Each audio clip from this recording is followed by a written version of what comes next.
बिस्मिल्लाहिर्रहमानिर्रहीम। अस्सलामुअलैकुम Nadreen, programme मेरा मुल्क मेरी पहचान के साथ मैं हूं आपका मेज़बान रियाज अहमद। नादरीन, आज मेरे साथ जो मेहमान शख्सियत मौजूद है वो किसी तारफ़ की मोहताज नहीं, DNN न्यूज़ के डायरेक्टर, सीनियर सहाफ़ी और सीनियर तज्ज़िया निगार जनाब ज़ीशान शाह साहब हमारे साथ मौजूद हैं। नादरीन, ज़ीशान शाह साहब ना सिर्फ एक सीनियर सहाफ़ी और तज्ज़िया निगार हैं, बल्कि वो एक हर दिल अजीज़ दर्द दिल रखने वाली शख्सियत हैं। नादरीन, जैसा कि आप जानते हैं कि आजकल पाकिस्तान और इंडिया जो जंग हाल ही में मुकम्मल हुई, ख़त्म हुई, उसके ऊपर गुफ्तो शनीद जारी है। आज हम ज़ीशान शाह साहब से उस गुफ्तो शनीद के बारे में, उस जंग के बारे में जानते हैं कि वो क्या कहते हैं। अस्सलाम वालेकुम सर। जी वालेकुम अस्सलाम रहमतुल्लाह। सर कैसे हैं आप? जी अल्हम्दुलिल्लाह, अल्लाह पाक का एहसान है, आपकी मेहरबानी, आपने मुझे बुलवाया, मुझे मौका दिया यहाँ पे चंद अल्फाज बोलने का। Thank you very much. Sir, पाक इंडिया जंग मुकम्मल हो चुकी है, तो इसके मुतालिक आपके क्या व्यूज़ हैं, क्या ख्यालात हैं? बहुत खुश हैं जी अल्हम्दुलिल्लाह। अल्लाह पाक ने पाकिस्तान को इज़्ज़त दी है पूरी दुनिया में, और सेकंड ये है कि एहसानमंद होना चाहिए हमें अपनी पाक फ़ौज का। तो मैं एक छोटी सी आपको एग्जांपल देता हूँ यहाँ पे पाक फ़ौज के हवाले से, कि जिस मुल्क की फ़ौज नहीं होती, मिसाल के तौर पे ये लीबिया आप देख लें, फ़ौज ख़त्म होगी उनकी, क्या हालात हुए लीबिया के, इराक़ के क्या हालात हुए। तो ये रिसेंटली कुछ CNN पे या आई थिंक BBC पे कर्नल कज़ाफ़ी की बेटी वो यही बात कर रही थी कि हमारे मुल्क की फ़ौज अगर होती तो ये हालात ना होते, मेरा बाप ना मरता। तो मैं पाकिस्तानी अपनी कौम को भी ये गुजारिश करूँगा कि खुदारा अपनी फ़ौज पे फ़ख्र किया करें, और हमारे फील्ड मार्शल सैयद आसम मुनीर साहब, अल्लाह पाक उनको ज़िंदगी दे, तंदरुस्ती दे। ये मैं कोई तारीफ़ नहीं कर रहा हूँ, तारीफ़ तो अल्लाह की ज़ात की है। तो अल्लाह पाक ने उनमें काबिलियत दी है, उनकी काबिलियत की वजह से आज हम पूरी दुनिया में सुरखरू हुए हैं। सर, पाक फ़ौज की आप बात कर रहे हैं, इसमें सैयद आसिम मुनीर जो फील्ड मार्शल, अल्लाह ताला ने उनको ये ओहदा नवाजा है, तो उनके साथ साथ आप हमारी जो बर्री और बहरी फ़ौज है, हवाई फ़ौज है हमारी, और जो समंदरी फ़ौज है, उसके बारे में आप क्या फरमाएंगे? सर अल्हम्दुलिल्लाह, सारी तीनों अफवाज पाकिस्तान है, और ये एक ही चेन एंड कमांड है, और सारे माशाल्लाह सैयद आसम मुनीर साहब हमारे फील्ड मार्शल हैं जो उनके अंडर हैं। तो सबको सैल्यूट पेश करते हैं जी। अल्लाह पाक उनको सलामत रखे, अल्लाह पाक हमारे मुल्क पाकिस्तान को सलामत रखे। इंडिया का जो गरूर था वो खाक में मिलाया हमारी पाक फ़ौज ने, और इंडिया को क्या बल्कि पूरी दुनिया को पता चल गया कि पाकिस्तान एक पावर है अल्हम्दुलिल्लाह। और हम लोग जंग के हक़ में नहीं हैं, हमारी ना पाकिस्तान की अफवाज जंग के हक़ में, ना हमारी कौम, हम अमन पसंद लोग हैं। अब अमन पसंद हमारी फ़ौज है अल्हम्दुलिल्लाह। ये बार बार इंडिया को हमने बावर करवाया, लेकिन उनकी समझ में नहीं आया, तो फिर उन्होंने भी देख लिया है, पूरी दुनिया ने देखा है। तो अल्लाह पाक का ये बड़ा एहसान है हम पे। और मैं तो ये सारी कौम को गुजारिश करूँगा कि बजाय अब हमें कोई तकब्बर या इस तरह की कोई बातें करें, हम अल्लाह पाक की ज़ात के आगे कोई दो नफल अदा करें शुक्राने के, और थोड़े पाँव ज़मीन पे लाएं। तो बाकी पाक फ़ौज हमारी तैयार है। इंडिया अगर बार बार जिस तरह वो मोदी कर रहा है, अपना समझे धमकियाँ ही लगा रहा है पाकिस्तान को, तो शौक़ अपना पूरा कर ले। हमारी फ़ौज 24 आवर तैयार है इंशाल्लाह अज़ीज़। सर, मोदी तो अभी भी कह रहा है, और पूरा जो इंडियन मीडिया है वो इस वक्त यही कह रहा है कि मोदी को अटैक करना चाहिए, और मोदी ख़ुद भी ऐसी ही कुछ बातें कर रहा है। तो सर, आप क्या समझते हैं कि अगर आइंदा मोदी ने गलती की तो फिर पाक फ़ौज उसके साथ क्या करेगी? मोदी और हिंदुस्तान के अटैक का ये है कि रिसेंटली आज उन्होंने एक ये एक्सरसाइज करनी थी बॉर्डर पे, जिसके अंदर कश्मीर का बॉर्डर था, पंजाब, राजस्थान, ये 3-4 बॉर्डर्स थे। उन्होंने कहा था कि हमने एक उस ऑपरेशन का नाम भी इन्होंने कल जारी किया था कि हमने एक ऑपरेशन लॉन्च किया है, और उसके अंदर सिर्फ एक्सरसाइजेज हमने करनी है जंग के लिए। उसके अंदर लाइट्स भी बंद करनी थी इन्होंने सारी अपनी सरहदों की। ये एक मैसेज कन्वे करना चाह रहे थे कि हम जंग की तैयारी कर रहे हैं। तो जो हमारे दोस्त ममालिक थे उन्होंने फिर उनसे रब्ता किया है, और वो आज कैंसिल कर दी है। उसके जंग की हालत ये है मोदी की, उसने आज कैंसिल कर दी है वो एक्सरसाइज जो करनी थी उसने आज बॉर्डर्स के ऊपर। सर आप क्या समझते हैं, क्योंकि अभी रिसेंट जो है पाकिस्तान ने इंडिया के राफेल तैयारे गिराए, तो पाकिस्तान की जो टेक्नोलॉजी है, जो मिसाइल टेक्नोलॉजी है और हमारी जो एटमी टेक्नोलॉजी है, उसके ऊपर आपके क्या ख्यालात हैं? सर एटमी टेक्नोलॉजी है जो, उस पे मैं आपको एक बात बताऊं, ओवरऑल ये जो एटॉमिक एनर्जी है ना अपना, जिसके हम मेंबर हैं, जो पूरी दुनिया के जितने भी एटॉमिक कंट्रीज़ हैं उनकी सब की उनके पास पूरी अपडेट होती है। तो 2014-15 में इन्होंने, आई थिंक, या 2013 में इन्होंने बाकायदा विज़िट किया था, हमारे जितने भी एसेट्स हैं उनको उन्होंने बाकायदा चेक किया था, फॉलो अप के लिए वो आए थे। और उन्होंने बाकायदा पूरी दुनिया के जितने एटॉमिक के कंट्रीज़ हैं उनको ये मैसेज दिया था, by written by letter message दिया था कि आके पाकिस्तान से सीखें कि इनके पास जितने एटम बम हैं, इनकी सिक्योरिटी है जो, वो कितनी महफूज है, और पाकिस्तान के जो एटमी असासे हैं वो महफूज हाथों में है इंशाल्लाह ताला। इस तरह नहीं जिस तरह इंडिया में है, रोज़ आए दिन मतलब वहाँ पे ये एक ख़बर जारी होती है और इंडिया मीडिया वो तो छुपाता है। बाहर के जो है ना अपना न्यूट्रल जो जर्नलिस्ट हैं वो सारे बताते हैं कि वहाँ पे ये इनका रॉ मटेरियल जो होता है एटम बम का, वो बाहर बाज़ारों में बिक रहा होता है, कभी 1 किलो कभी 2 किलो, इस तरह किलोग्राम के हिसाब से वो बेचते हैं। तो अल्हम्दुलिल्लाह पाकिस्तान के असासे हैं जो वो महफूज हाथों में।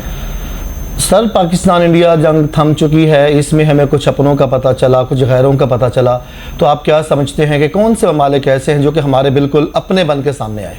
सर ये रिसेंटली आज एक डॉक्टर है उनके चाइना के, उन्होंने वो जनरल बख्शी है जो, उसके साथ उनका इंटरव्यू था, और चैनल है अपना, उस पर वो अर्नब गोस्वामी है जो, वो बैठा हुआ था, वो इंटरव्यू कर रहा था। तो वहाँ पे चाइना के जो है ना डॉक्टर, उन्होंने स्पेशली ये कहा था कि आप लोग ये चीज़ें सोचना बंद कर दें कि पाकिस्तान और चाइना दो हैं, हम एक ही मुल्क है इंशाअल्लाह अज़ीज़। हम पाकिस्तान पे जब भी आप जंग मुसल्लत करेंगे उसको हम अपनी जंग समझेंगे। ये पाक चाइना का माशाल्लाह। दूसरा आज़रबाईजान, हमारे प्राइम मिनिस्टर साहब रिसेंटली दौरा करके आए हैं, और हमारे फील्ड मार्शल सैयद आसम मुनीर साहब भी साथ थे, हमारे इंटीरियर मिनिस्टर वो भी साथ थे। तो अल्लाह पाक ने इज़्ज़त दी है उनको। आप मीडिया पे भी, सारा मीडिया दिखा रहा है, इंटरनेशनल मीडिया भी दिखा रहा है कि किस तरह अल्लाह पाक उनको इज़्ज़त ऑनर दे रहा है। क्लैपिंग हो रही है वहाँ पे। आज़रबाईजान के प्रेसिडेंट बैठे हुए थे, उनकी पूरी कबीना बैठी हुई थी। पूरी दुनिया ने देखा माशाल्लाह पाकिस्तान की इज़्ज़त और पाकिस्तान आर्मी की इज़्ज़त। सर इस जंग के अंदर हमने देखा कि इंडिया का जो मीडिया है उसका रोल वो भी आपकी आंखों के सामने है, पाकिस्तान के मीडिया का रोल भी आपके सामने है। तो आप दोनों का जो कंपैरिजन है वो हमारे नाज़रीन के लिए बताएं, हमारे नाज़रीन को, कि आप दोनों जो मीडियाज़ हैं, इंडियन मीडिया और पाकिस्तान मीडिया, उनका कंपैरिजन आप किस तरह से करते हैं? आप साहब ये तो एक वन साइडेड बात हो जाएगी अगर मैं कंपैरिजन करूं कि हमारा मीडिया है जो वो मतलब कि बिल्कुल इनोसेंट बात और ऑथेंटिक बात कर रहा है, सच बोल रहा है, इंडिया झूठ बोल रहा है। ये तो पूरी दुनिया ने उनको बताया है कि आप लोग झूठ बोल रहे हैं, आप लोग झूठे हैं, और पूरा हिंदुस्तान का मीडिया झूठा है। पाकिस्तान का जो मीडिया अल्हम्दुलिल्लाह, पहले भी उन्होंने सहाफ़त, जो जर्नलिस्ट होता है, जर्नलिज्म है जो, वो होता ही ये है कि सच बोलना है, हमने तो खबर देनी है, आगे फैसले जो हैं वो कौम ने करने होते हैं। तो पाकिस्तान के मीडिया ने माशाल्लाह सच बोला है, हमेशा सच बोला है। इस दफ़ा पूरी दुनिया ने उसकी तायद की है, पूरी दुनिया ने इकरार किया है कि पाकिस्तान का जो मीडिया है उसकी खबरें सच्ची हैं, हकीकत पे बात करते हैं सारे माशाल्लाह। और माशाल्लाह आपने देखा कि हमारे फील्ड मार्शल हैं जो, उन्होंने, और DG ISPR जो है, उन्होंने स्पेशली शुक्रिया अदा किया है मीडिया का। मीडिया चौथा स्तून है पाकिस्तान का, और हम ज़िम्मेदार लोग हैं अल्हम्दुलिल्लाह, और पूरी दुनिया ने अब माना है हमें कि हम ज़िम्मेदारी से अपना जर्नलिज़म करते हैं। तो ये तो पाक आर्मी ने माशाल्लाह थैंक यू कहा है, और हम आपका भी शुक्रिया अदा कर रहे हैं जी अपने चैनल की वसात से। थैंक यू वेरी मच, आपने हमें इज़्ज़त दी है, अल्लाह पाक आपकी इज़्ज़तें बढ़ाएं। सर आलमी मीडिया का जो रोल इस वॉर के अंदर रहा उसको आप कैसे देखते हैं? आप सब देखें, आलमी मीडिया काफ़ी सारे चैनल्स हैं, मैं नाम नहीं लूँगा, तो जो ना पाकिस्तान के मुखालिफ थे, और थोड़े बहुत नहीं थे, बहुत ज़्यादा मुखालफत करते थे। आज वही मीडिया के जो जर्नलिस्ट हैं वो खुद बता रहे हैं, खुद इकरार कर रहे हैं। वो आपने सुना होगा, एक ये अपना साफ़ी हैं, फीमेल हैं, बकवास का है। उन्होंने इंडिया के कुछ उन्होंने क्वेश्चन किए हैं 2-4 के जी, वो इस तरह F-16 गिराया है हमने, और पाकिस्तान इस तरह जी ये ऐसे है कि पाकिस्तान का F-16 गिरा है या कोई पायलट, उसने कहा बकवास। तो अब आपने अंदाज़ा लगा ले, सारी दुनिया ने ये देख लिए कि ये झूठ बोलते हैं। इंडिया का जितना भी मीडिया है, पाकिस्तान ने अल्हम्दुलिल्लाह हमेशा सच्ची खबरें दी, अब भी देगा इंशाल्लाह। शाह जी, आपने मीडिया का रोल भी बताया, इंटरनेशनल मीडिया के रोल के ऊपर भी आपने बात की, पाक अफवाज के ऊपर आपने बड़ी डिटेल से बात की। तो आखिर में आप हमारे नादरीन को जो मौजूदा मुल्क की करंट सिचुएशन है उसके मुतालिक आप क्या कहना चाहेंगे? सर, इंडिया जो है अफसर वो तो रोज़ कह रहा है मोदी, अब जाहिर है उसके इलेक्शन भी है, अक्टूबर में है या नवंबर में, तो वो अपनी इलेक्शन कंपेन ये तो कर रहा है कि वो रोज़ कह रहा है कि मैंने जंग करनी है, और ये जो हमारा ऑपरेशन हमने लॉन्च किया था संदूर, तो ये पोस्टपोन हमने किया है, तो ये हमने शुरू करना है। आज रिसेंटली मैं आपको बताऊं कि इन्होंने कल एक ऐलान किया था एक और ऑपरेशन का कि हमने ना बॉर्डर जो है कश्मीर बॉर्डर, अपना पंजाब का बॉर्डर, राजस्थान का बॉर्डर, इसके ऊपर लाइट वगैरह सारी बंद करके एक एक्सरसाइज करनी है पब्लिक के लिए। तो वो सिर्फ एक मैसेज हमें देना चाह रहे थे कि इंडिया जो है वो दोबारा जंग करना चाह रहा है। तो मैं एक मैसेज आपके हवाले से उनको देना चाह रहा हूँ इंडिया को, हिंदुस्तान को, कि हमारी फ़ौज अल्हम्दुलिल्लाह 24 घंटे 24 आवर 7 आपके लिए तैयार बैठी है। आप आएँ, पहले आपको मज़ा चखाया है हमारी फ़ौज ने, इंशाअल्लाह अज़ीज़ उससे डबल आपको मज़ा देंगे। आप आएँ, तैयारी कर लें। लेकिन मेरा अपना जो तज़किया है, इंशाअल्लाह ताला कभी कोशिश नहीं करेगा मोदी दोबारा जंग करने की, ना ही कोई हिम्मत करेगा। ये सिर्फ उसकी ये इलेक्शन की एक्सरसाइजेज है, इस तरह की वो करते रहते हैं। नाज़रीन, हमारे साथ मौजूद थे सीनियर सहाफ़ी और तज्ज़िया निगाह जनाब ज़ीशान शाह साहब। उनका कहना है कि इंडिया ने जो पहलगाम वाक़े को बना के पाकिस्तान के ऊपर हमला किया वो उनकी एक साजिश थी। मोदी बिहार के अंदर इलेक्शन हारने जा रहा था या उसकी जो पॉलिटिकल सिचुएशन है वो बहुत कमज़ोर थी, तो इस वजह से उसने पहलगाम के वाक़े को बहाना बना के पाकिस्तान के ऊपर अटैक कर दिया। फिर पाकिस्तान ने किस तरह से उनको मज़ा चखाया, आपने ये ज़ीशान शाह साहब की ज़ुबानी सुना। आपने ये भी शाह साहब की ज़ुबानी सुना कि किस तरह से पाकिस्तानी मीडिया ने मुस्बित और एक बेहतरीन रिपोर्टिंग की, जिसकी वजह से पाकिस्तान का जो इमेज है वो दुनिया में हाईली स्टैंडर्ड हुआ, और इंडिया की जो रिपोर्टिंग थी वो इस कदर नेगेटिव थी कि जिसकी वजह से आज इंडिया मीडिया को कुछ सुनने को तैयार नहीं है। आपने शाह साहब की ज़ुबानी ये भी सुना कि किस तरह से CNN और बाकी के जो चैनल्स हैं उन्होंने जो ऐसे चैनल जो पाकिस्तान के मुखालिफ बोलते बोलते थकते नहीं थे, उन्होंने पाकिस्तान की इस कदर फेवर की कि इंडिया को मिर्चें लग गई।